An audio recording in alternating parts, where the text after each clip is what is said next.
సంఘము బయట కార్పొరేట్ ఆఫీసులు పనిచేసే రీతిలో పనిచేస్తున్నాయి. Some churches abroad in foreign are working like clubs.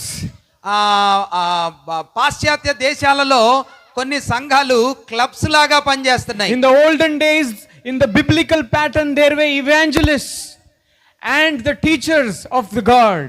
మొదటి శతాబ్దపు యుగంలో దైవ సంఘములో సువార్తికులు దైవ సేవకులు ఉండేవారు. If you go to the modern churches, you will see counselors.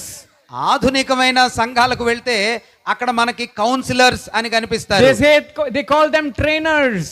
వాళ్ళు మనకి తర్ఫీదు చేసేవాళ్ళు అని పిలువబడతారు. In Revelation chapter 3, when Lord Jesus is knocking the door of the church, ప్రకటన గ్రంథం 3వ అధ్యాయంలో ప్రభువు సంఘం యొక్క తలుపులు తడుతున్నప్పుడు, in that church there is Bible preaching happening. ఆ సంఘంలో బైబిల్ని బోధిస్తున్నారు. They are singing Lord songs. దేవుని పాటలే వాళ్ళు పాడుతున్నారు. But Lord Jesus Christ is outside standing. కానీ యేసు ప్రభు వారు మాత్రం బయట నిలవబడి ఉన్నాడు. Because the church is running with the intellect of man. మానవ జ్ఞానం చేత అక్కడ సంఘం నడిపించబడుతుంది. It is running with the influence of man's money.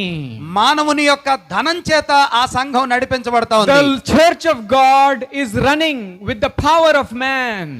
మానవుని యొక్క శక్తిని ఆధారం చేసుకొని ఆ సంఘం అక్కడ నడిపించబడుతుంది. That's the reason you see there is no life changing there.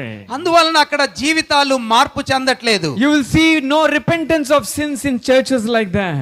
అలాంటి సంఘాల్లో పాపాన్ని గురించిన పశ్చాత్తాపం లేదు.